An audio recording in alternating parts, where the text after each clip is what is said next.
one way of understanding Neoplatonism is to see it as basically a thousand-year project of trying to unpack what Plato was saying through Socrates. What Socrates said, his wisdom consisted in him knowing that he did not know, which is not skepticism, is not him claiming he doesn't know. That's the easy mistaking of what Socrates is on about. So there's a direct line, and I'm going to argue this when I do after Socrates, between Socrates saying, I know that I do not know, and Nicholas of Cusa talking about learned ignorance.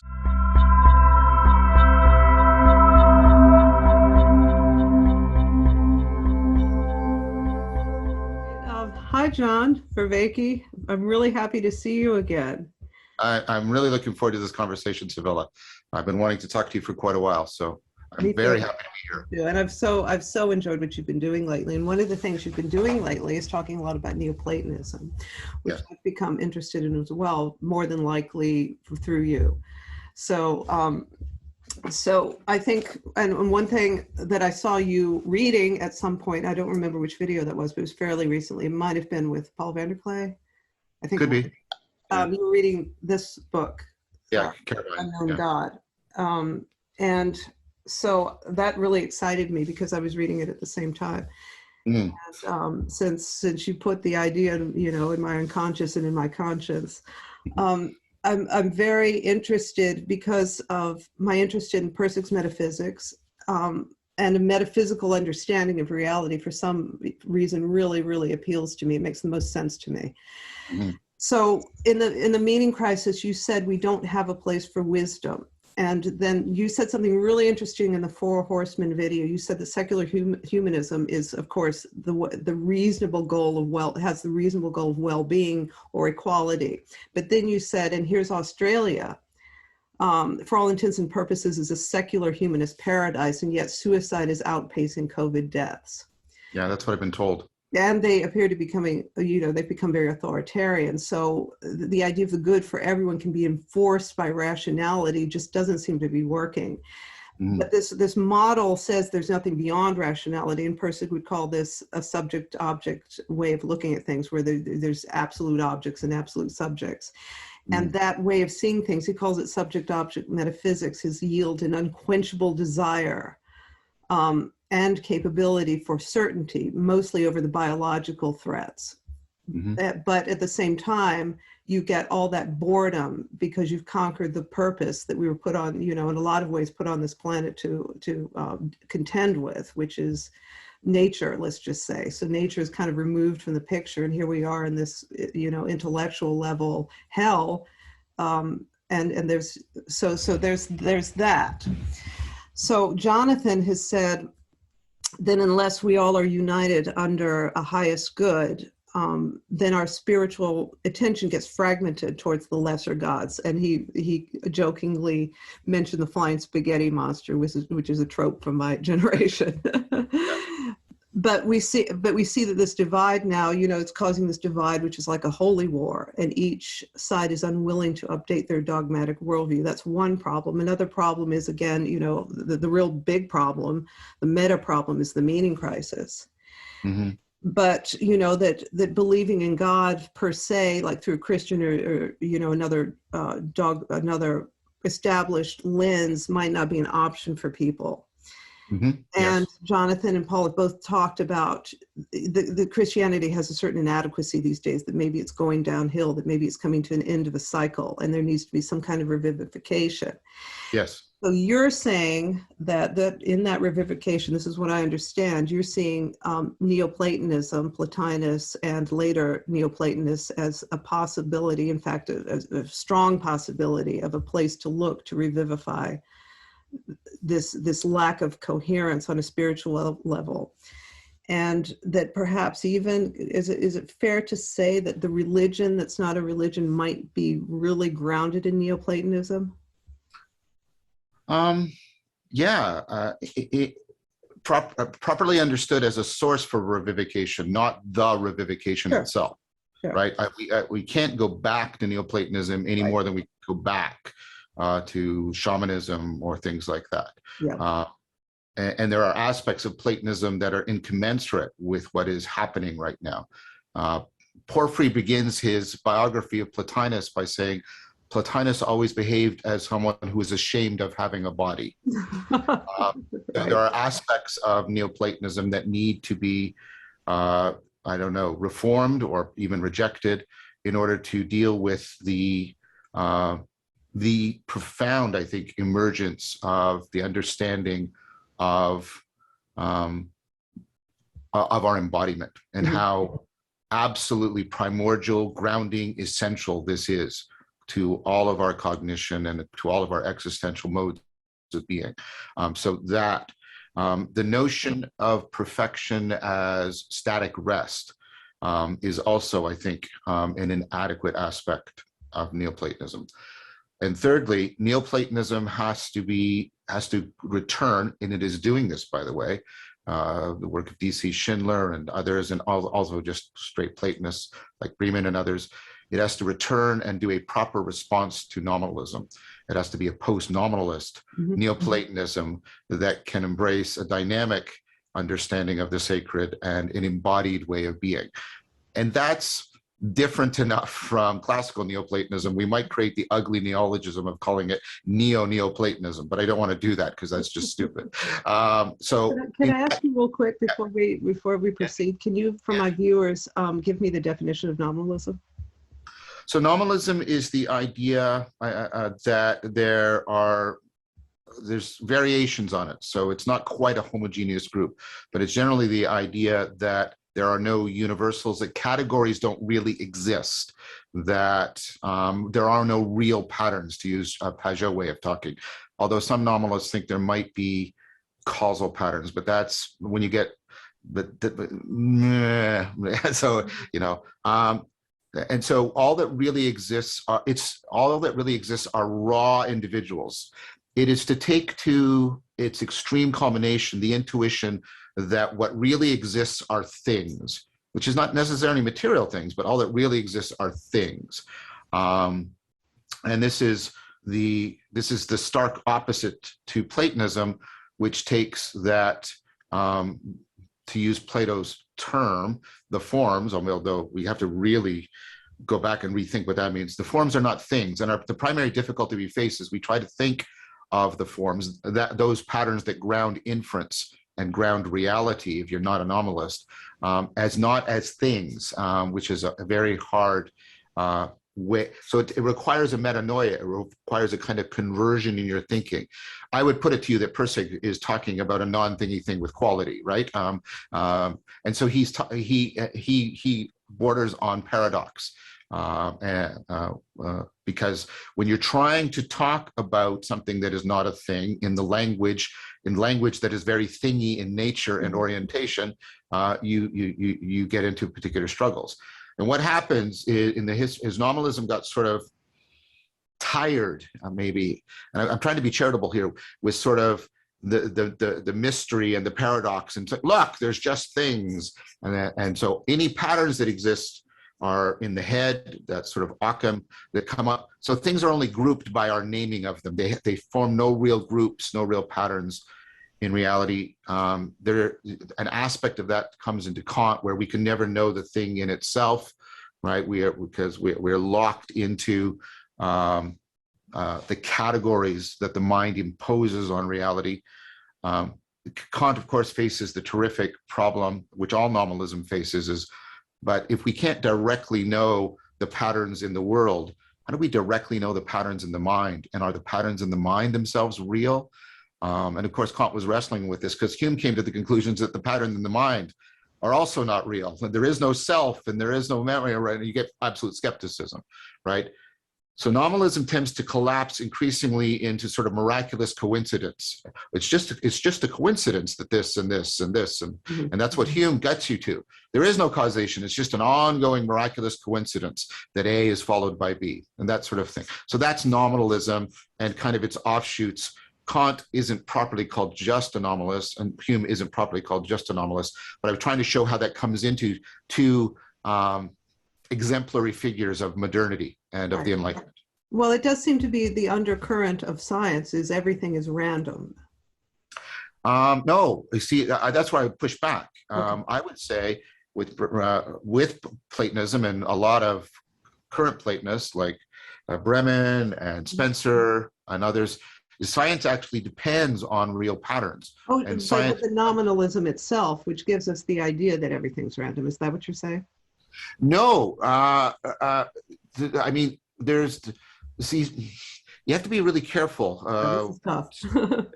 Yeah, no, I'm not being critical. I'm saying we Yeah. have to be careful to make sort of that pronouncement. That's because you like step back and notice that we at one time we will say science says everything is random, and at another time we'll say science says everything is completely deterministic, Right. and those two contradict each other. Yeah. Yeah. Right. And what we're doing is we're picking up on different aspects, different facets of science when we say those things. Science, I think, is ultimately not clear, and this is part of what's going on in the philosophy of science, about what ultimately what grounds and makes possible the practice of science.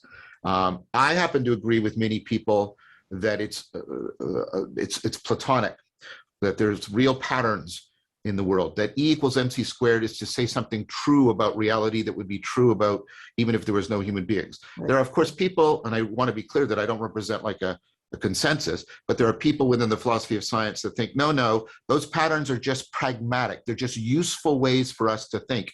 And when you get that way, you start to shift towards a nominalist orientation. But you can have somebody like Einstein who's very much Platonic because he's a Spinozist, right? And God does not play dice with the universe and all that kind of thing. So you're saying, well, I mean, I would think that if we're talking about embodiment, then that means we have a certain manifestation in reality.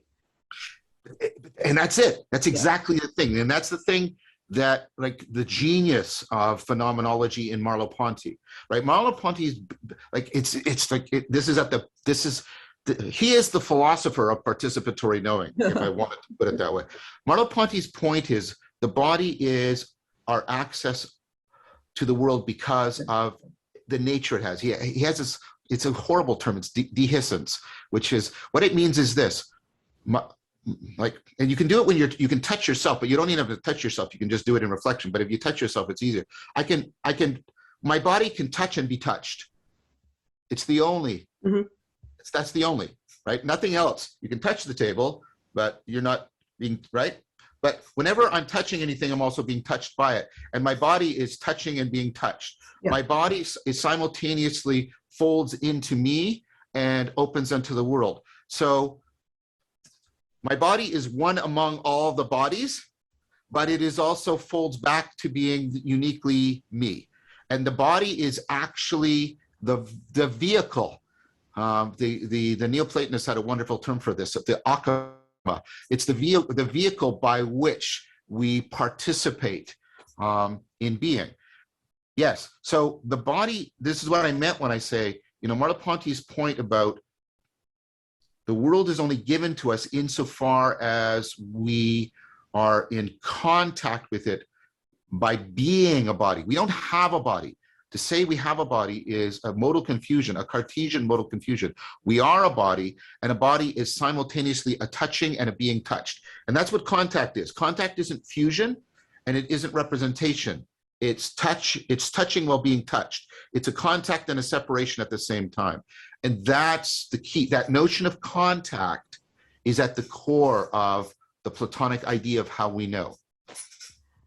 That makes sense because, well, Pirsig would say that, having a body, like being a body, let's just say, is biological quality, is something that we, you could look at it through the evolutionary lens, although that Pirsig would not, I don't think he would allow that as an explanatory theory. That would be, it would help you understand the biological level, but it wouldn't explain a human being at all, or their social patterns or anything like that. He would say that you have this basis of biology, and that's a level, and we absolutely, that is within us. It's one of the three levels, the biological, the social, and the intellectual, that make up a human being. Yes. And that within that biological level is a certain way of, operating in the world, in the physical world. And if you're looking at something like Jonathan Pageau, and he says, this is the nature of attention, then that is a universal thing, because this is the nature of how our brain works in the world, to engage with the world, to participate in the world, and it is in this hierarchical way. Relevance, realization, you know, exactly. what we've all talked about many times. So you've got that as a substrate, and then it gets interpreted. You know, I think it's important in Pirsig to note that the levels are emergent. They're not linear. Something jumps off, like when Pajot says, and I'm going to play a little clip later from this clip of Pajot. He says that things reach a top or a bottom, and then that's it. Then it has to jump off into something else, which I think kind of describes emergence in a scientific way. It does, and that's what Greg Enriquez is trying to get with his. So Greg has the idea of these orders, and then there's these cusp points. Where you. Perfect. And I've made this claim to Greg, and he's responding to it. That's a Neoplatonic way of thinking of reality. Yeah, that's what it seems like. And so then you get to this point where the social patterns are no longer, you know, they're no longer just reflections of social, of biological, of they take on properties of their own. They take on properties of their own, and these properties are social patterns, and they're really important, and they're their own thing. And you can't say, well, because the wolves were pack animals, that's why we go to church, you know. And that's what the evolutionary biologists often say, things like that. And so that level, it seems, is being neglected in our modern way of seeing things. We tend to, because the third level is, of course, the intellectual level, which is where we can live, especially in the virtual world. We're living in this world of ideas. And that means that we become cut off from all these social patterns, these actual social patterns in the world, which is what, you know, Jonathan Pajot bemoans, is you don't have this community anymore. You don't get in the church with people, and, you know, you're not doing these things in actuality. And of course, COVID is making this worse. COVID is really, I mean, in a lot of ways, and there are some ways it's making it better, but no, in a lot of ways it's making it worse. I agree with that. Yeah. So you have this biological basis that's a universality of how we see, you know, of how we have some things that just are going to be patterns because we can't overcome our biology, because that's a substrate, you know, of who we are. And I'm sorry. I was just going to say, I mean, could I stop at this point? Because, and I'm not accusing Pirsig of this, but this is a danger that people get into. They think of this as a ladder. No, I don't think it's a ladder as much as it is something that is not overcomable. We are contained within these biological bodies, and there are certain ways that they're going to respond to the world that are universal. Yeah, but what I mean to say is, even at the height of our moving around in propositional space, we are still grounded and dependent on the biological processes of relevance realization, and also the social processes of justification and perspectival alignment, etc. That kind of stuff. I tend to think of it. What happens is more of a backgrounding and awareness, right, and of focusing, if that makes sense. So we pretend, and that's an important word, and in a sense of bullshit, that we can just move around in the propositional without realizing that our ability to move around in the propositional is ultimately grounded in the procedural. Right, that's what allows us to move around, and our ability to move between skills is grounded in the perspectival, and then our ability to move between different states, right, of consciousness is grounded in the participatory. That's what I want to say, and I think ultimately the participatory is grounded in something that is not a way of knowing, but makes all ways of knowing possible, and we could perhaps get to that. So. It's a danger, and this is another sort of criticism I have of some of the Neoplatonic tradition, and this is where I sort of push against Jonathan in some ways. We can reify this into a hierarchy, and a hierarchy looks like a ladder, and a ladder is to misrepresent, and we can think of like the ultimate reality in Neoplatonism is somehow up there, really, really up there, right? And that is a fundamental That is to be, to use Wittgenstein's model, that's to be in the grip of a picture that is actually misrepresenting and preventing us from understanding what people like Plotinus and Erigena are trying to talk about. I just wanted to intervene on that because I'm not saying you're saying that or Persic are saying that, but I'm saying this is a perennial attendant danger of misrepresentation that has to constantly be addressed. So what you are saying is that, correct me if I'm wrong, you're saying that, yes, we're grounded in this embodied beings, and that's going to give us some commonality.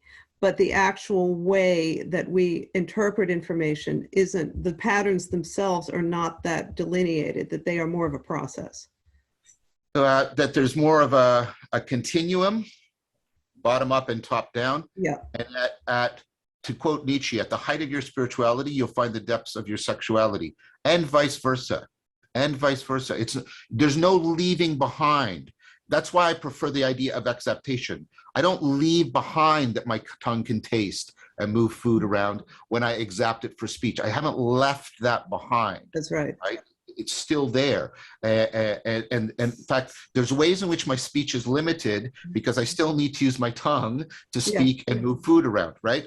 Like you've got to see it as a much more interpenetrating understanding. Well, I think that's where these levels do make sense as to what you just said, because you've got your biological body with the tongue that is shaped in this way. You have tasting it, which is biological quality, tasting food. You have your tongue speaking, which is, and language is a social pattern, and what it says is an idea, intellectual. Exactly. And notice how you notice when people are often speaking, they're usually, when they're thinking, they're often sub-vocalizing. They're using, so like, if you anesthetize this stuff, it makes it, or something that's maybe easy for people to understand. If you prevent people from gesturing by having them hold onto a pole, their ability to think and solve problems degrades. So because we've exacted our ability to act into pantomime, and then we've exacted pantomime into gesture, and then we've exacted gesture into thought movements. But it's not like I leave it behind. That's why grabbing the pole affects the upper level. Yeah. So, and this is interesting. You said, you and Transfigured talked about this. You said that in the moment you're making decisions there, and person would call them the quality event. Is just in the moment. It is absolutely not in time, really. It kind of isn't in time. Yeah. At least the spark, and then you manifest it, and that will be in time. But the spark itself is not the quality stimulus. But from that is all of history, or all of everything. And person would say your entire mythos is contained in that moment of quality. Yes. And so what and this is Whitehead's point, it's all of it comes to that point, and then it gives birth to something beyond itself. That's right. Beyond itself. That's exactly right. And person would absolutely say that. Right. And every single time it's beyond itself. So one way of understanding Neoplatonism is to try to deeply educate, and I don't just mean give information, I mean to transform consciousness and character, deeply educate people so that they can track that, so that they can get to the depths of intelligibility of how we make sense. And to understand reason. Look, this is a point that DC Schindler makes, like again, and this is where I differ with Persic, because I think he's still thinking of rationality in Cartesian terms, right? The Neoplatonic understanding of rationality is fundamentally different. Right. It's fundamentally different. Like, reason is inherently ecstatic, the ecstasis, to stand beyond yourself. So let's take it that at the core of reasoning is the ability to self-correct. That's what we mean by rationality. Well, that's an inherently self-transcending action. Absolutely, yeah. Now, what that means is that it's not only that aspiration is rational, Agnes Callard has made that case very strongly, but the reverse, I'm arguing, is also the case. Rationality is inherently, it's not just that aspirational is rational, rationality is inherently aspirational. Rationality is rationality, here, think about it this way. I have like propositional logic, and I move into predicate logic, and then I move from predicate logic to modal logic, and I move from, right? The thing that's moving me between the logics is much more what rationality is than the dwelling within any particular logic. Sure. Yeah, I'm gonna, go ahead. No, go I'm ahead. going to defend Persig a little bit on that point, because I think what he wanted was the reason. I think that what he thought reason was is what you're describing. And I think what Persig was saying is the classic logic, left brain reason being at the top of the hierarchy is the problem. Well, that I would agree with them. Because what you said about Australia is a perfect example of that. Yes, exactly. That's exactly the point. Yeah. The point is when you Levinas has a distinction between totalization and infinity. And he points out that Plato is about infinity rather than totalization. Yeah. Right? Totalization is I have the complete system, right? I have the complete system, where infinity says, no, reason will always be moving beyond. We only discover, this is Hegel's great point, we only discover a limit in thought when we have overcome it. And that's, the owl of Minerva only takes flight at dusk. It's only when we move beyond the limits then we can correct the limitations that have held us back. That reason is fundamentally an act of self-transcendence to be properly understood. Yeah, and I think that makes sense, because also what you're talking about is a pattern of cognition. What I'm saying is, so when we're not trying to get the total picture, the totalization, and Levinas's point, of course, is that there's a deep connection between totalization and totalitarianism. Yeah. They go together like this. And that's absolute reason, right? That's reason taken to its limit in terms of let's clear up all uncertainty, and the only way you're going to do that is enforce it top down. Yeah, but that for me that is actually a monster. That is not reason. That is to make a kind of propositional totality equivalent to all of reality. And this is always the project of ideology. And that is actually the greatest form of bullshit. That is something that is pretending to be reason and thereby misdirecting us. Well, let's say if you extract out only the logic part of reason, only the 1, 2, 3 going down the line, adding things up. And you leave out all the value. This is what Persig was saying. If you leave out value and you only take the categorization, the rational knife, then you end up with something like that. So go ahead. So he's saying that many people think, for since the Enlightenment, I'm sure this is not, a totality of what the Enlightenment thinking is, but since the Enlightenment, reason has kind of winnowed down into this narrow, very much rational life, he calls, and that's where all the problems are. And this is what Peugeot would say too, is that you've got all this fragmentation now. Yes, exactly. But the answer is not, and this is like, don't be off put by the title. D.C. Schindler's profound book, The Catholicity of Reason, in which he tries to rearticulate. The Catholic meaning all inclusive, right? Acting towards the whole. Yeah. And the whole, and he explicitly says the whole is not the totality. Mm-hmm. Right? So the fundamental misunderstanding of the whole as a formalizable totality is the mistake that I'm trying to criticize, right? That's the fundamental mistake, right? That what I can do is I can get a formal, meaning a structurally complete set of propositions that will grasp, be isomorphic to the whole. That is the fundamental arrogance and hubris and mistake that needs to be addressed. Look, if you take out of reason the love for what's true, good, and beautiful, you don't have reason anymore. That's what a Neoplatonist would say. If you take away value. Well, but see the problem, and I know you've talked about this.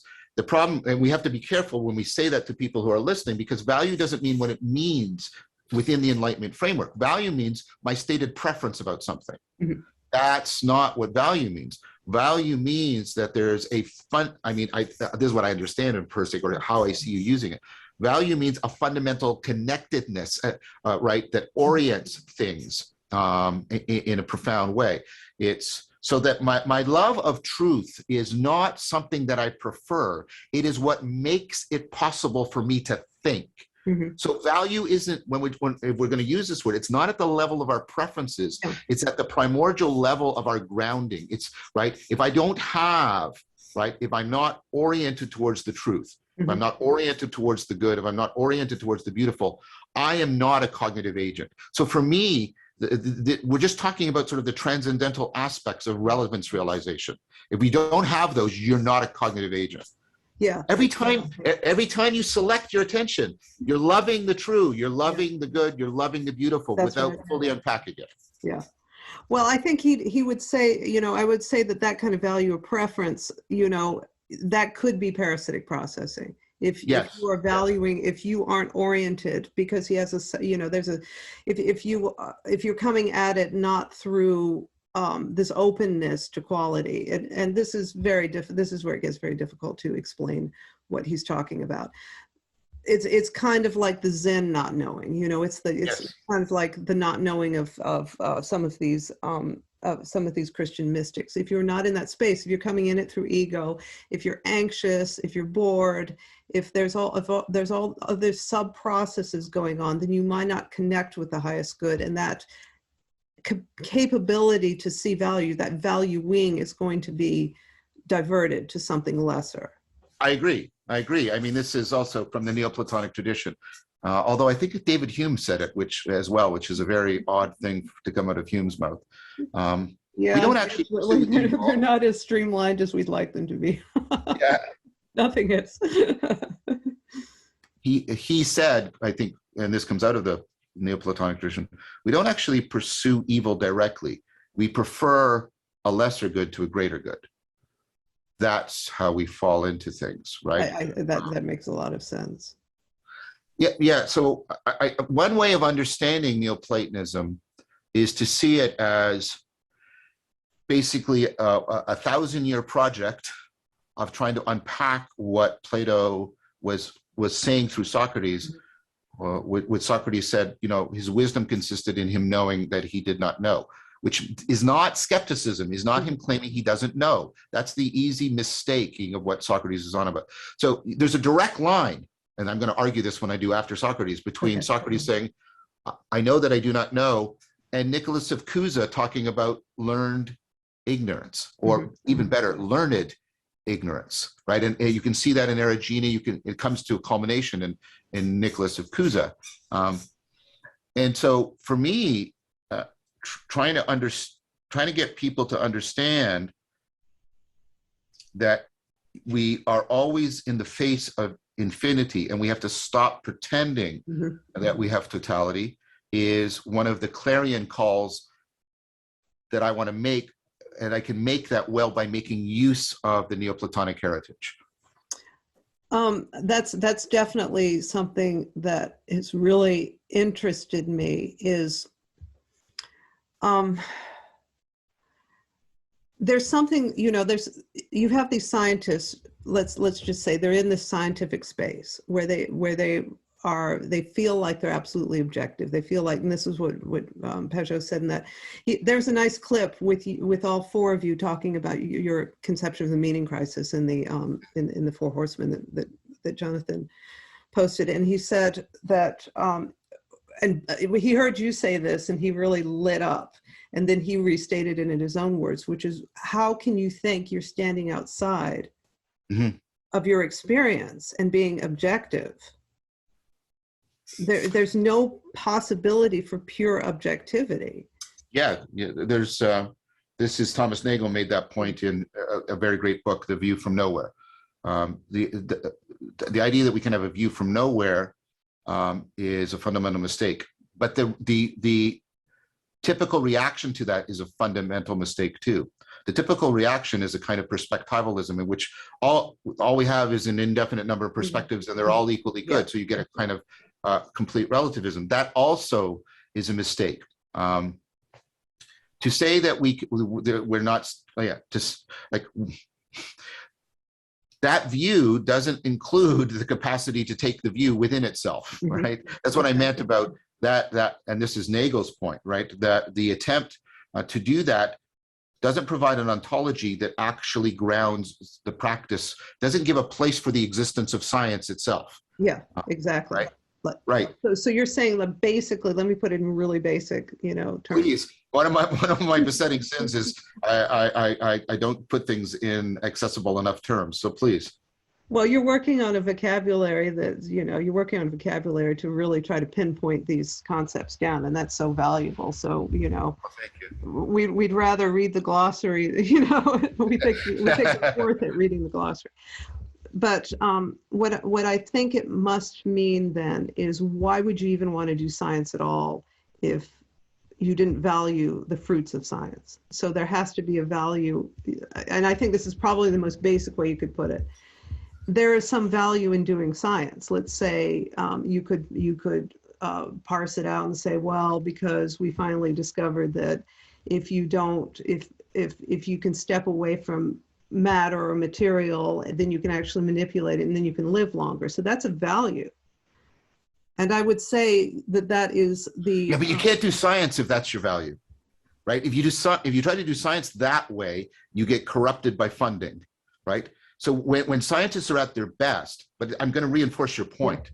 When scientists are at their best, they're doing it because they love the goodness and beauty of truth, right? And then when you say, well, tell me how the world is such that makes sense to you, right? What is it about truth that's inherently good and beautiful that draws you into the practice of science? And tell me how that sits within your worldview. That's a way of putting it.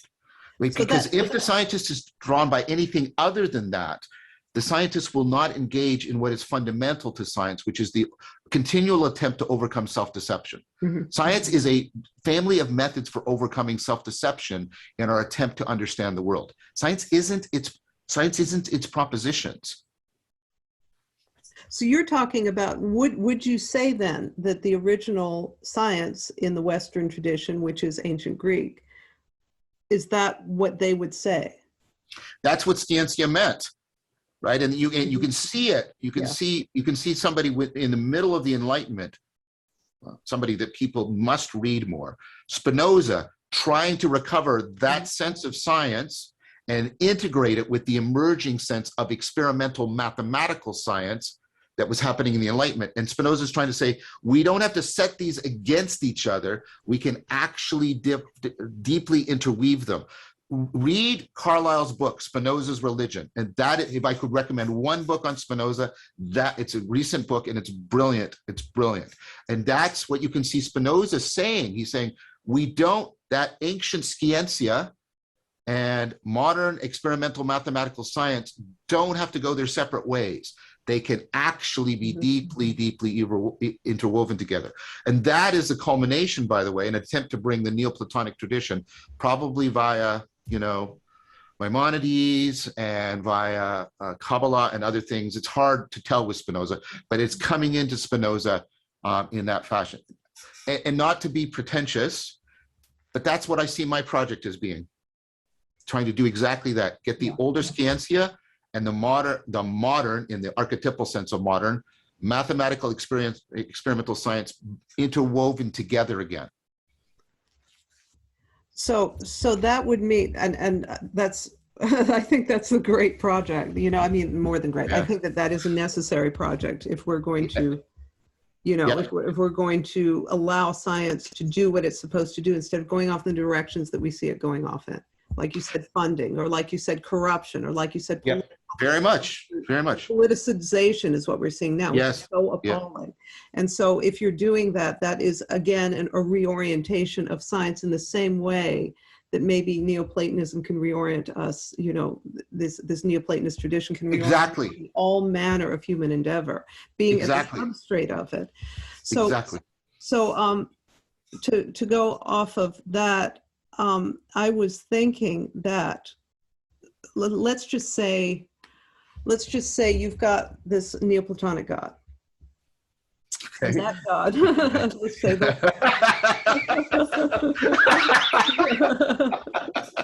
Sorry, that's just a fun sentence. Okay, you got that. It sounds like we bumped into him at a bar. Hey, so that's where you've been for the past 2,000 years. Boy, we sure needed you. Where have you been? Okay, so you have the one.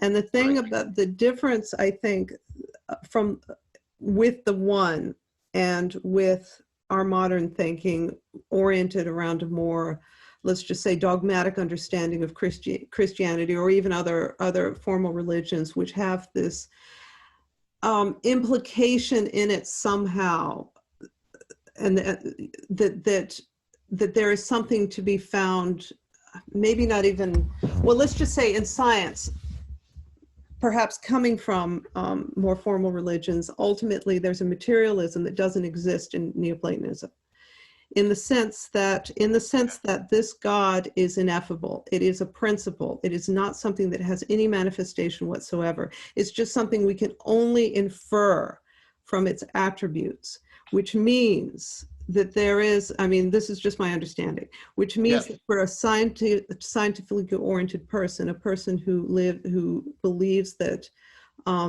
that somehow the philosopher's stone can be found, let's say, somehow believes that the answer to all our problems is in more messing around with the material, messing around with matter, that that unknowing, that inability, that they would have to, able to orient, under a greater good, under this ontology, they would have to embrace not knowing. And that's something that many scientists, and many scientifically minded, and many materialistically minded people are not willing to do. Yes, but I want to talk about this really deeply. I think you're at the right place, but I want to unpack it a lot. Okay.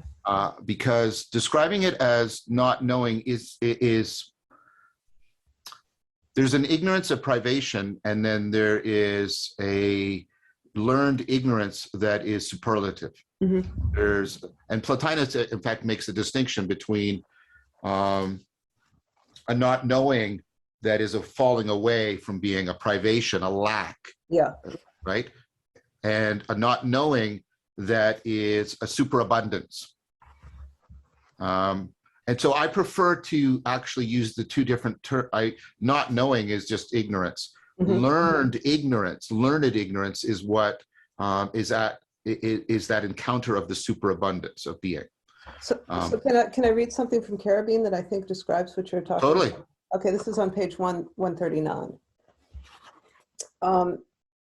In the sheer dread of holding to nothingness, this is the classic boundary which marks true negative theology from the kind of negation which is concerned solely with the intellectual negation of metaphysical concepts. Right. The way to attain to unity with the good, or to see the vision of the good, is to simply let go of all other things, and that includes knowing, the way Plotinus goes beyond knowing. Rather than negating knowing, you're going beyond knowing. Yes. And then he says, and this is Plotinus, our way then takes us beyond knowing. There may be no wandering from unity. Knowing and knowable must all be left aside. Every object of knowledge, even the highest, we must pass by. For all that is good is later than this, and derives from this as from the sun all the light of day. Yes. So the principle of the sun and the illumination of the sun. Well, let's pick that up, okay. Right? So and then he says the soul, and then he says something like, I'm sorry, I just want to quickly throw this in so I don't forget it. He says you have to become a certain kind of person, Yeah. And then the soul can do nothing but must content itself with waiting. One must not chase after the good, says Plotinus, but wait quietly till it appears. Right, and that's the receptivity that's so central. Mm-hmm. But Plotinus also says something, and this gets towards something that's showing up I would say, in this corner of the internet. Okay, you can't know the one, you can only be it. And that's not the same thing as just being ignorant in the normal meaning of the word.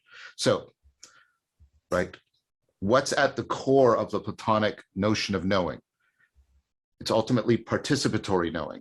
It's knowing by the union of love, right? I love being. That's the love of truth, the love of goodness, the love of beauty, there's a way in which I can love being, and I am united to it in love. And so this is why the metaphor that's used, and it's picked up and celebrated and developed by Christian Platonism, is the idea of marriage or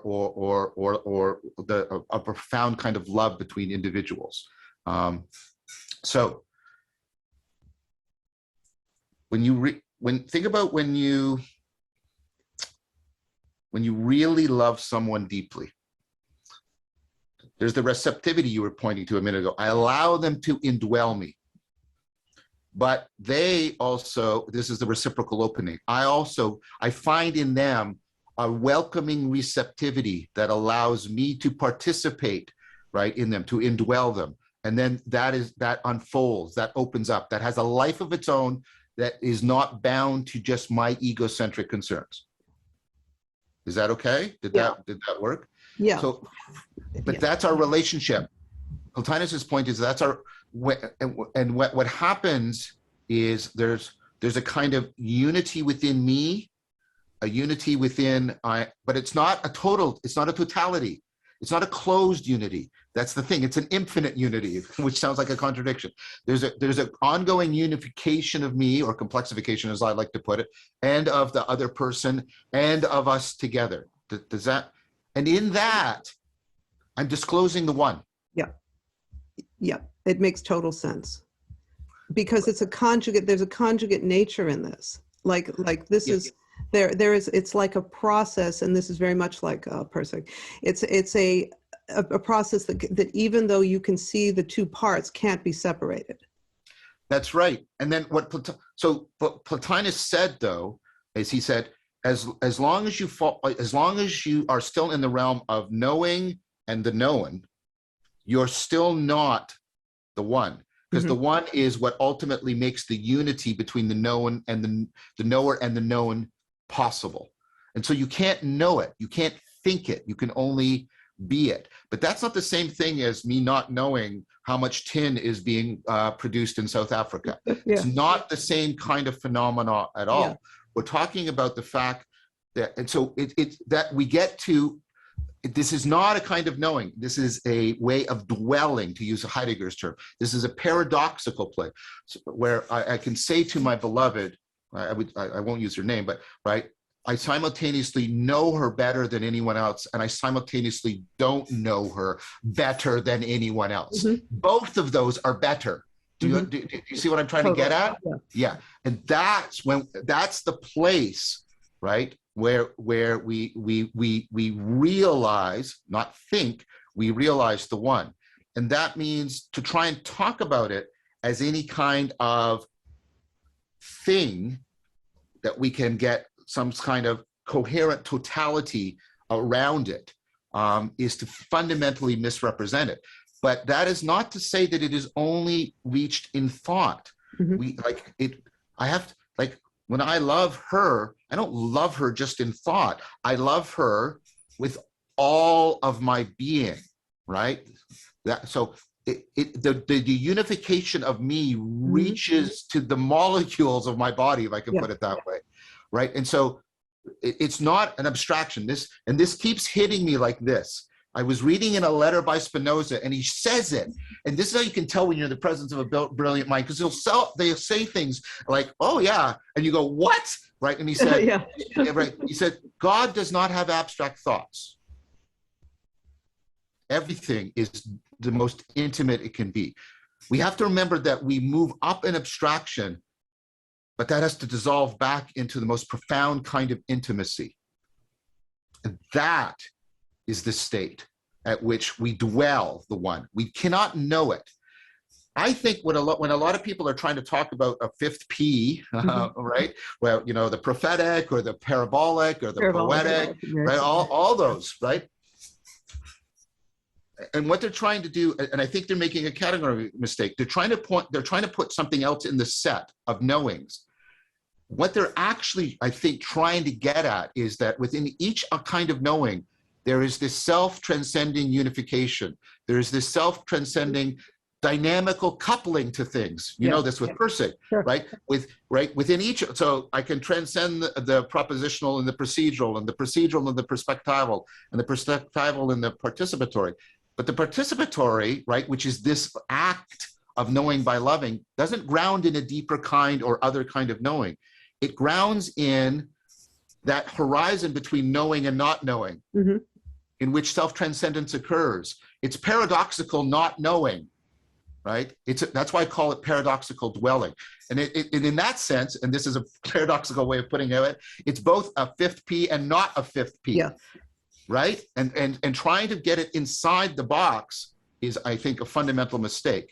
And I think, and so the Neoplatonists say, you know, you go down into the depths of knowing by loving, you know, mutually indwelling, right? That, you know, coupled, right? That coupling to reality. And then you realize you can't know, you become the one. And that's a paradoxical dwelling. And that's why, and that's the Carabine book, right? The way of saying, the cataphatic, and the way of not saying, apophatic, have to be put together in what she calls the hypophatic. Right? The hyperphatic, right? Exactly. That's it. Exactly. Did any of that make any sense? Because no, it I'm makes right a on lot the of sense, especially because I've read that section. You know, I've read the earlier section.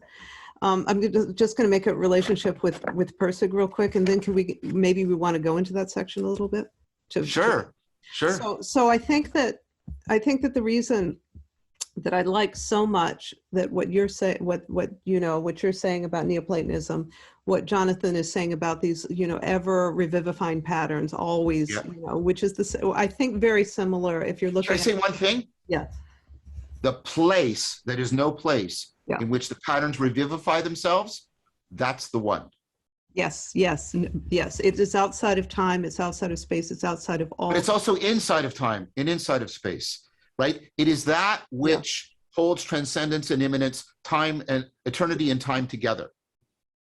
Well, it has to manifest in time and space somehow. It has to, you know, the actual, let's just say in Persig terms, the actual quality event, when you detect this one, when you become the one in that quality moment, in that quality event, that stimulus is outside of time and space. It manifests in time and space as let's just say, would you say the soul? Insofar as what we mean by the soul is our capacity to be a unified being in relationship to the unity of being. Yes, that's what I mean by soul. Yeah, so our soul is the animating spirit, let's just say, is the spirit of the one that we become. Yeah, I mean, I can't disagree with you with the principle. I try to separate soul and spirit. Soul is that, you know, the unification of me that resonates with the universe, right? Whereas spirit is the self-transcendence that's inherent in that. So let's say soul is that which animates all of reality through this quality stimulus, through this manifestation of the one. Yes. But the point I keep wanting to make is that language, which sounds all mystical, and that language is in the very guts of the intelligibility that is presupposed in the living practice of science. So thinking it as over there, woo-woo, and that's why, and you know, and we got to avoid sort of romantic interpretations of Neoplatonism, because we have to say, no, remember, we want to bring the scientia and the science deeply, show how they're deeply interwoven together. We want to, so the grand unified theory isn't some kind of getting to the bottom of the quarks. The grand unified theory is us seeing the one in all. In which getting to the bottom of the quarks is a proper dimension of that, but also reaching to the heights of relativity and also plumbing the depths of phenomenology. All of this was Whitehead's great proposal, like that. What we have to do is, right, we want, again, not a totality, but we want to ecstasis towards the whole, because that is both the arche, the grounding beginning, and the telos, that towards which it aspires. It's the arche and the telos of reason. Right. That makes sense. So in terms of quantum physics, I've been thinking.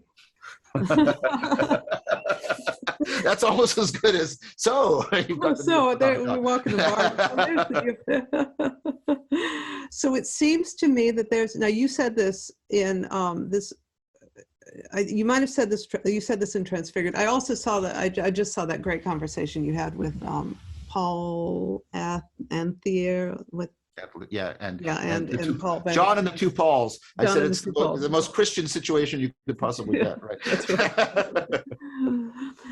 right. It seems, and in the video with Transfigured, you said that physics has not had a new idea or something like that, or it's really been stagnant for 40 years. Yeah, theoretical physics, right? So, well, it seems to me, though, that there's something wrong with quantum.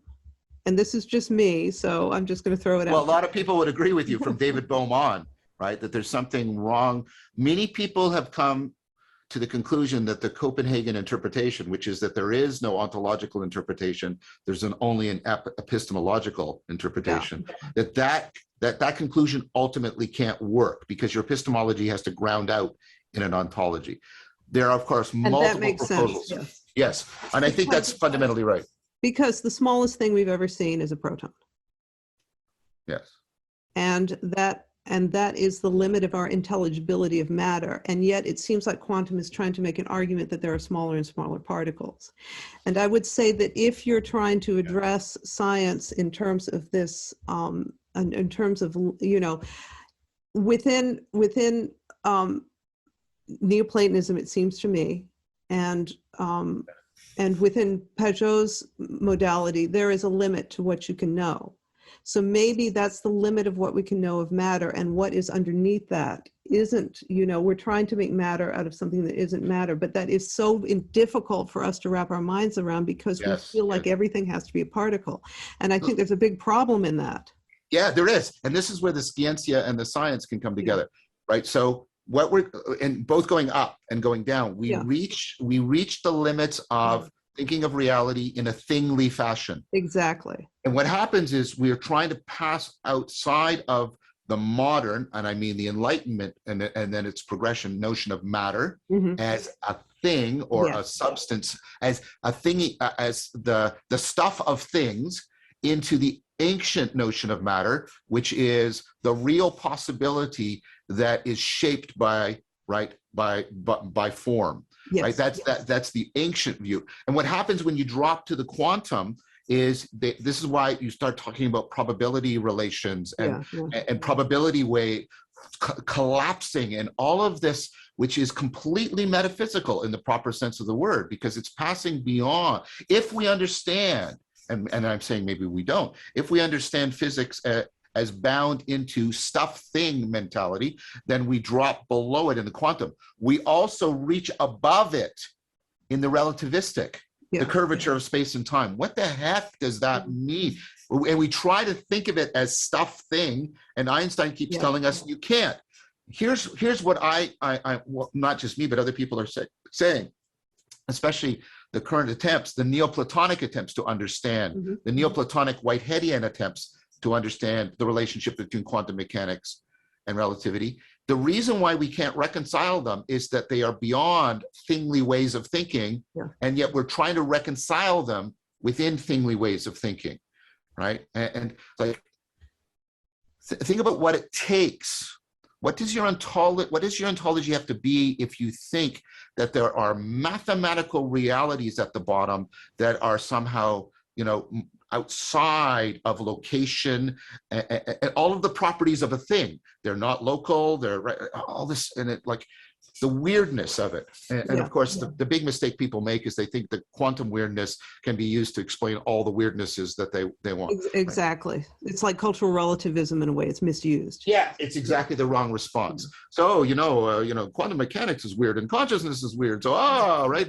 And you know, like, that's not what I'm talking about. I'm talking about the fact that we are, if you'll allow me, we're bumping up against the Neoplatonic horizons at the bottom and at the top of our ontology. Yes. And maybe like someone scientifically minded would find that very hard to accept. And I think that that's where you would have to have a transformation of consciousness in the sciences in order to better, and I think this is what you're saying.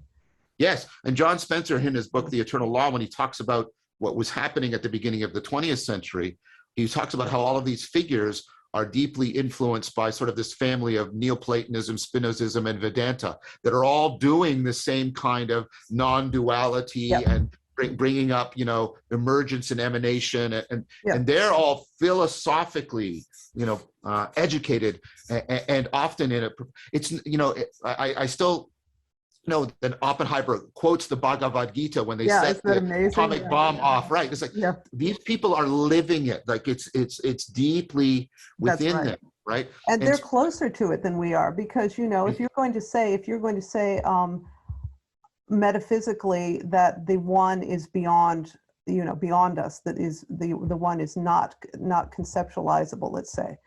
Right.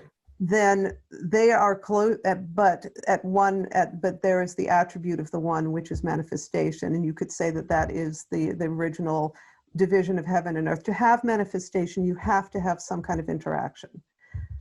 I agree. The one is beyond. Go ahead. I'm sorry. Can I just show you a quick graphic? I'm going to try to share the screen. Oops. So my friend Paul is doing some work trying to integrate, because Pageau's brother, Mathieu, he's got that book is really great when it comes to the graphics. So it's really. Notice you're epitomizing something I want to say. The one is beyond conception, but it is perpetually making new conceptualizations possible. The one is beyond conception. Yes, of course. Yes. But those are equally true ways of speaking about the one. So you're talking about, let's see, we've got this right here.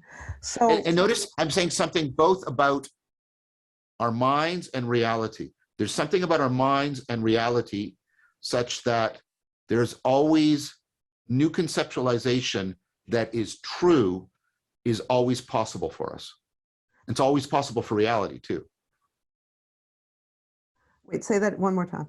New conceptualization. So the one is not just beyond conception. That could lock you into just thinking of it as privation. The one is also the superabundance. It is that which always makes new conceptualization possible. But that possibility, that real possibility, is not just in our minds, it's in reality. Yeah. We open up a new thing of mathematics, and it discloses parts of reality that we were unaware of before. That's the one. Yes, that makes sense. So in this graphic, he's put the dynamic value. Here's the Neoplatonist one. Yeah. Now it's principle, it's quality in Persig. It's right. Medium, if you're looking at. Yeah. It's monism, which is what you're talking about, Vedanta and everything exists. So this is the word interaction. So in order for this to manifest at all, there has to be an interaction. There has to be some kind of disruption of the one. Yes, this is the deep problem in Neoplatonism. Exactly. And this is the analog in Persig. So you have the quality event, which is being, which is this coming into your, coming to you, the soul, whatever you, however you want to conceptualize it. And then you make an analog of it. Right. So let's stop there, because this is, I don't know if the influence is there, but if it isn't, then it got to him some other way. This is out of Aquinas, right? Aquinas I'm not sure.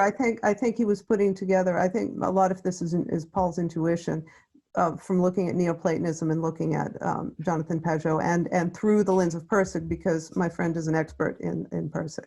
But but what I'm saying, that notion there's a huge move on by like Clark and Morello and others to see Aquinas not as primarily an Aristotelian, but to see Aquinas as a Neoplatonist who uses Aristotle. So the analog of the pagan analog of Aquinas is not Aristotle, it's Plotinus. So this is what's happening right now. and this is also in the work of D.C. Schindler. So that, yeah, the relationship between, I'll use your language, the manifestation and quality is one of analog. The problem with that is, then what we'll do is we'll take vertical analogy and we will assimilate it to horizontal analogy, right? So horizontal analogy is when I map between one domain and another. Sam is a pig, right? Human beings can be wolves, just standard kind of meta. We're doing this. But what Aquinas means is that the relationship between them is one, like I said, of contact. It's one of conformity, but not identity, right? And so he's used, this sounds paradoxical, he's using the word analogy analogously. Yeah. Right? He said, like the way analogy gets you to see one thing in terms of another, you can see the one in terms of the manifest, and you can see the manifest in terms of the one. But that's not this. That's not like, I know what a pig is, I know what a human being is, and I map, right? It's the big mistake is to reduce the vertical, right, trans analogy, if I can put it that way, to the analogy. Does that make sense? I think what he's saying is you're getting rid of the value in between. I mean, you're just saying that it becomes conceptual when you remove the relationship, and there has to be that relationship. It is, but on, right, the thing here is that this is something that in which I can sort of grasp both poles. Yeah. Right. But if you'll allow me an analogy, whenever I'm grasping this pole, it's to realize the invisibility of that one. Right. And when I'm trying to grasp this one, I can't because it's kind of invisible. Yeah. I only grasp it insofar as it's manifesting. It's to when I stand at the horizon of my intelligibility, I'm at a place of visibility and invisibility. Oh, sorry, I'm really struggling. No, these are very difficult, because I think the whole problem is this is, I mean, even if you go through the whole book, this is the problem. You're trying to talk about something you can't talk about. That's what I meant when I do is continually make verbal analogies to it. Right. And so the analogy I meant where I know her better than anyone else, and I don't know her better than anyone else. That's what I'm trying to get at, right? Right. So it's in an analogy, we get a relationship between two knowables. In the way Aquinas is using it, we get a relationship between the knowable and the unknowable. Yeah. And that is not an analogy as the way we typically understand analogy. Did that work at all? That makes sense with my notion of principle and attribute. Like, okay, so like the principle, let's just say the Plotinus is one. That's a principle. Yes. And we're only going to know it in attribute, but that's right. But so that's the only way we're ever going to know it in attribute. And you would like the cleanest attribute you can get, perhaps. Okay, so let me push on that. Okay. The forms are the principles. The one is the principle of those principles, which is not itself any kind of principle. That's right. So the one isn't a principle. It's the space that makes principles and the relationship between principles and the relationship between the principles and the attributes possible. It's that whole space, if I can put it that way. But it's no kind of space at all. I'm using space. It's not, right. Yeah. Right. So See, we get at Aquinas's notion of analogy is much closer to what our notion of paradox than it is to our everyday notion of analogy, if I could put it that way. And that's another, and if we're talking about the problem of going in this route for someone who is enlightenment minded, materialistically minded, however you want to say it, not only do you have to accept this beyond knowing, but you have to accept paradox. And those are two things that are anathema to this classic to the rational knife. But they're not anathema to science, right? The science you're talking about, but the science as practiced in the minds of many scientists who are against any kind of religion.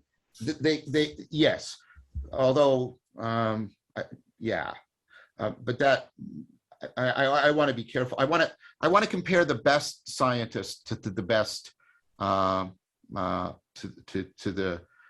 the best religionists. I don't like asymmetrical comparisons, right? Oh, I agree with you, but the thing is, if you're talking about a meaning crisis, and you're talking about people embedded in this particular way of thinking, and I'm not, I agree with you. I would agree with you, and I would use Thomas Kuhn's distinction here. Yeah.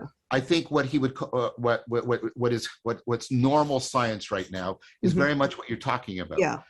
And normal science is what people use to determine what is reality, which is you hold that's it in your hand problematic. or you don't, and that's it. Because actually, the crisis of not being able to reconcile quantum and relativity means we are not, in Kuhnian terms, we're pretending that we're in normal science when we're actually on the cusp of revolutionary science. And so there's a sense in which, and I don't disagree with you. I see this in right. I work in a scientific community, and there's all these presuppositions that are not challenged, except for the fact that the framework that grounds those presuppositions is itself without a stable set of presuppositions, right? And so the whole presupposition network is unstable in a way that's not acknowledged. Okay, so I said too much. Go ahead. Okay, so you're kind of saying that this instability itself can be a good thing if we use it right. If we use this opportunity of instability to revivify, you would say, science from the source, which is within this Neoplatonist space. Yes. Then this is an opportunity that you're trying to take, and hopefully, it's a reciprocal reconstruction. Yeah. Right. We use the Neoplatonic framework to revivify and science, reintegrate it with scientia.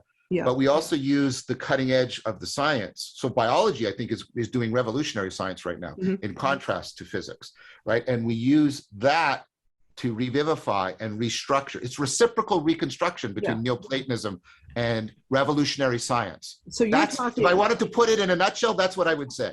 But you're also talking about one of these essential patterns, which is the immanence and the transcendence at once. Yeah. Right? Wouldn't you say, okay, let's talk. All right, go. Yeah. Go ahead. But look, let's go to love again. Yeah. Okay. So knowing by loving and knowing that, notice that when I love, my self-knowledge and the knowledge of the other are inseparable from each other. Yeah. As I love my partner, I know myself in ways I couldn't possibly know myself, right? But also I know, like, the knowledge of oneself and the knowledge of the other become inseparably intertwined. Yeah. That's the coupling. But notice that love simultaneously comes to me, I fall in love, but it also bubbles up and wells up within me. Eminence and emergence are interwoven in this deepest coupling to reality. And when we truly know, we are truly in love with being, and we will not, feel is not the right verb. It's too simplistic. It's too romantic. We will realize the deep interpenetration of the emergence and the emanation. Yes, that's it. But that is a way of trying to talk in a new way about transcendence and immanence. Exactly. But that's what I mean when I was talking to the four Pauls, I want to two Pauls. I wanted to go back to these four L's. I want to go back. I call it talking about God before we're talking about God. I want to talk as deeply as possible and as wonder filled as possible about love, light, logos, and light. The four identity claims made about love, God. Light, logos, and what? Life, love, logos, and light. Go back to them. Go back, return to them in a profound phenomenological, Neoplatonic, like exploring the intelligibility.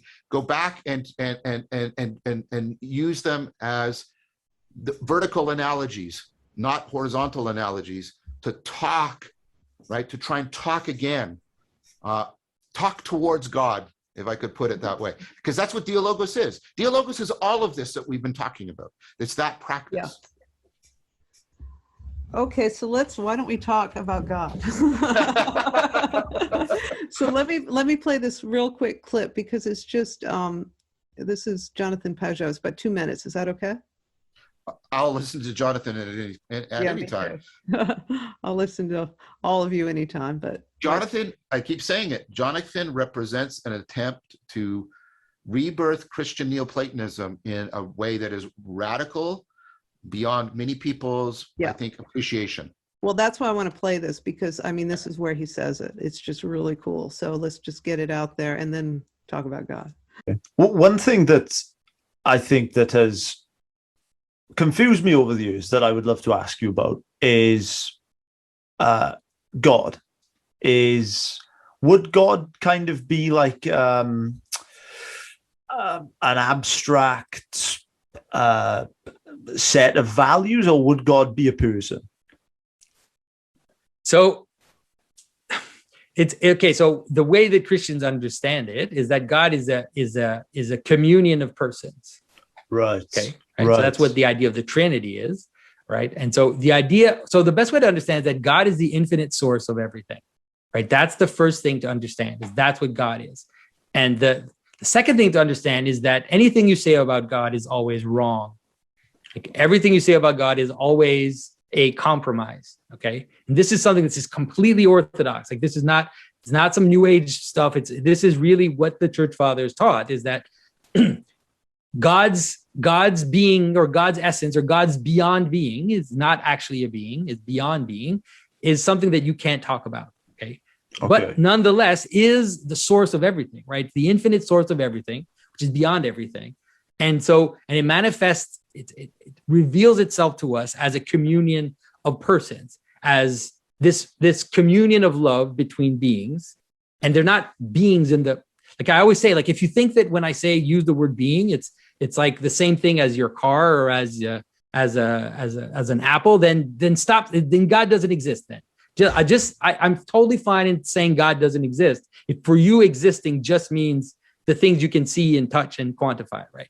Sure. But let's say God is beyond that level, and so that is how God reveals itself to us, as a communion of love, and you could say that in Christianity, the infinite itself, right, and the expression of the infinite, and the manner in which the infinite expresses itself in the world is all part of God, and so that's what God is, let's say, to you, because knowing that even that is a compromise in language, and so you can imagine that all of reality leads up to a point where it stops. That's Jonathan at his best. That's for sure. I just love that. It's a 5-minute clip that's really, really remarkable.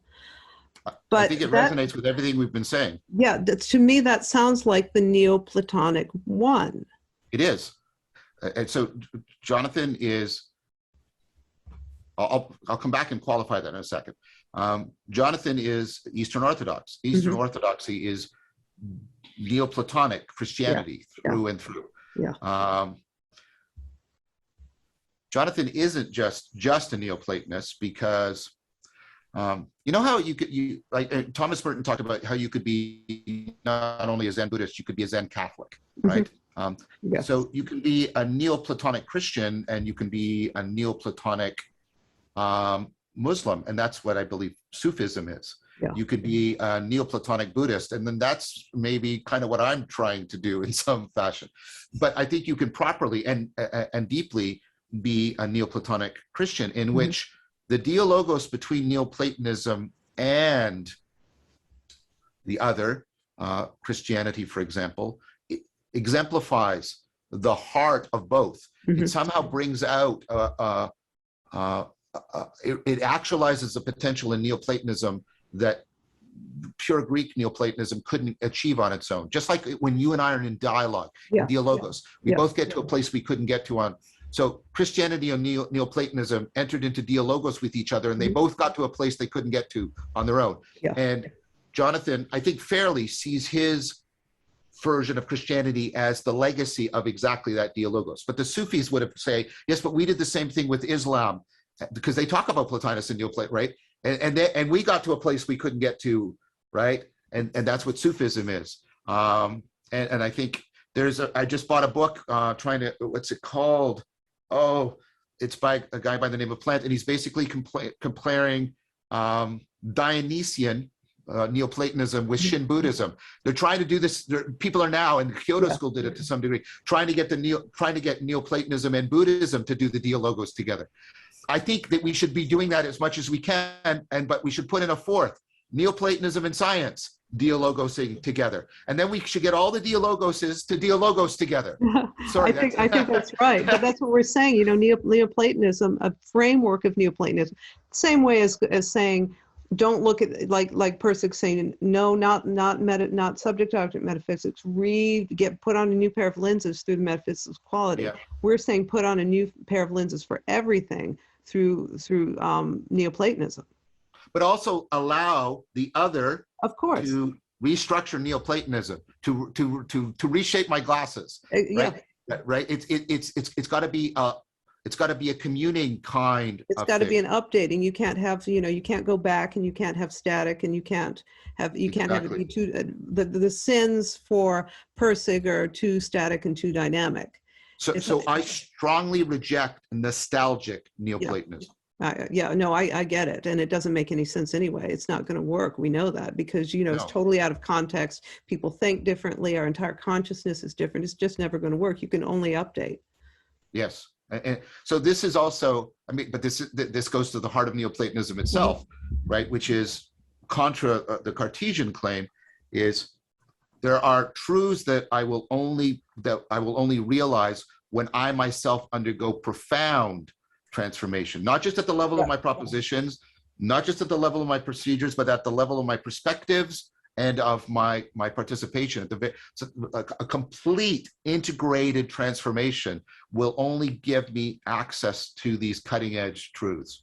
Yeah, and that's what Plotinus was saying. You've got to get yourself right first before you can wait for God. Exactly. Yeah. And notice that receptivity is a paradox. It stands underneath passivity and activity. It's neither willing, right? It's beyond willing in both sense. Like we use willing to mean passive receptivity. I'm willing to go, and we also use willing like I will that will be, right? And this receptivity is beyond both of those. It's beyond activity and passivity. Yeah. Yeah, no, that makes sense. And I think that this would work in science because you don't, I think that the thing is that this is Neoplatonism for John. It's manifesting in Christ. It's manifesting in community. But that doesn't mean that, it manifesting in science means that you have to be an Orthodox Christian. You don't.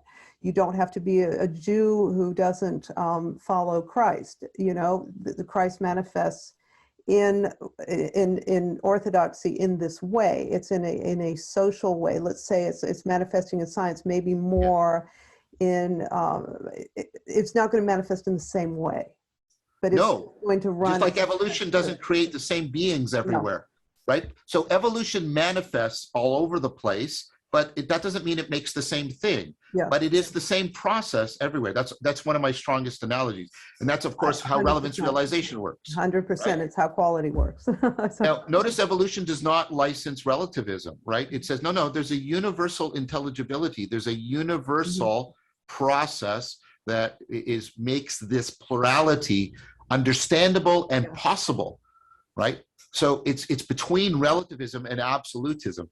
This is again, right? The pragmatists. What was good about the pragmatists, like especially with James, is the attempt to really, really grok what evolution means to how we should think about knowing and being and reality. Yeah, no, definitely makes sense. So, so let's move on to. This is wonderful. All right, I only have about 10 more minutes. No, I know, and that's why I wanted to move on to this before you left. So you said that what really that Regina really speaks to you, and his conception of God really speaks to you. So let me read this real quick, and let's just finish up with this. Yeah. The whole focus of this is 306 of.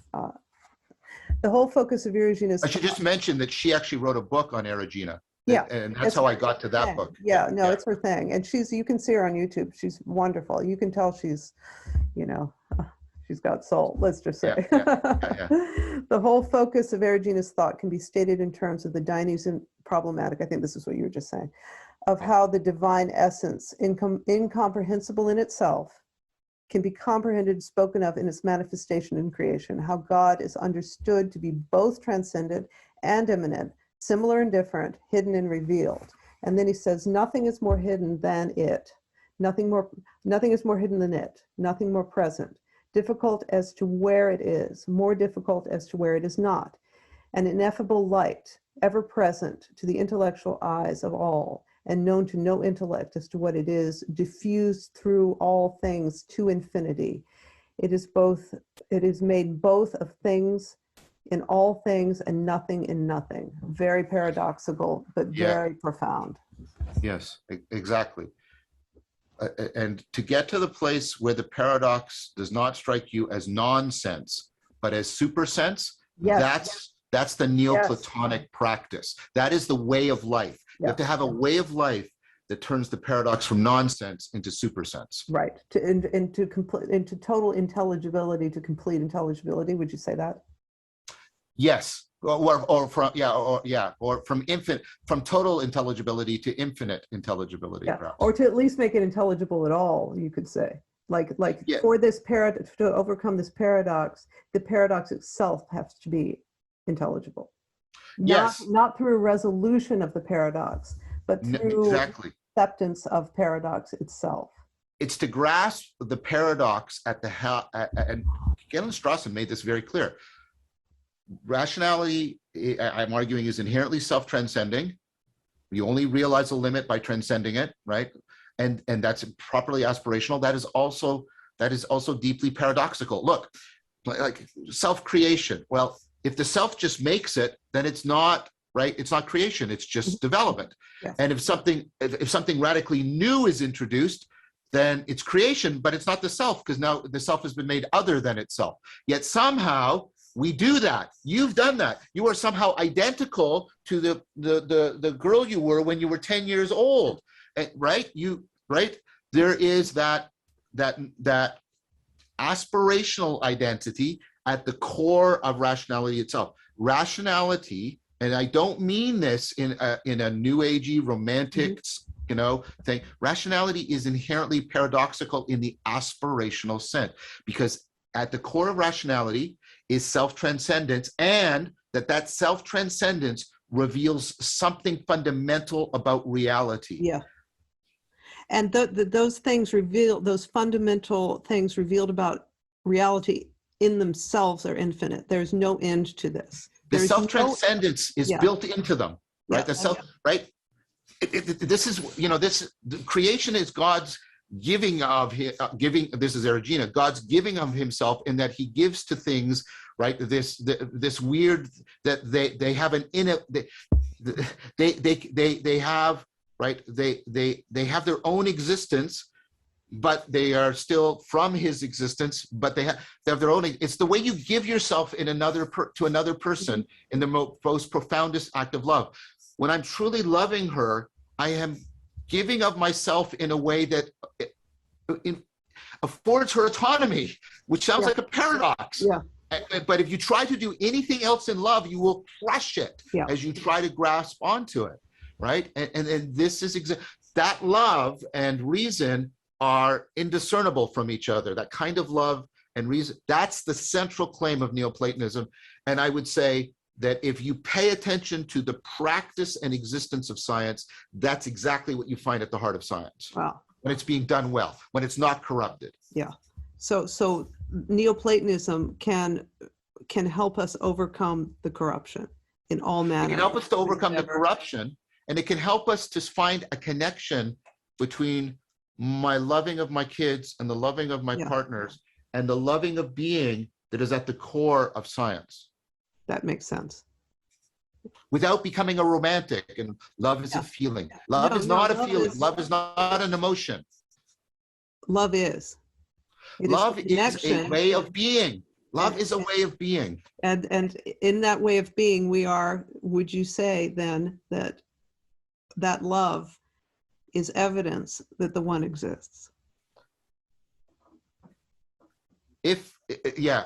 If by the word evidence, I don't mean a relationship between states of affairs and thoughts in my mind, because that's the horizontal thingy kind of, it's, yeah. If you'll allow me to qualify what you mean by evidence, yes. For me, the fact that I find love at the pinnacle and at the primordial ground of my greatest and most daily projects is the best evidence I have for the one. Well, John, I want to say thank you so much. I want to do this again with you, Sevilla. This is I really amazing. do. Yeah, I did. Thank you. I think You've really clarified, and I understand. I'm really much more, I understand where you're going with this much better, and it's really, it's the project for the age, I think. Well, thank you for saying that. I hope so. I mean, it's not just me. There's lots of people. Well, and we're in this corner kind of all trying to do it, I think so. And it I think clarifies what we're trying to do, I think, in a lot of ways. I hope it helps to clarify. I think other people will Yeah. also clarify things. I think that, I think this corner of the internet is, I think there's something happening, I do too. something in the air. So I won't say goodbye. I'm going to say till I see you again. Till I see you again. I hope we talk again. And have a happy holiday. You too. And until next time. Okay. Take good care. Okay, John. Bye-bye. Bye-bye.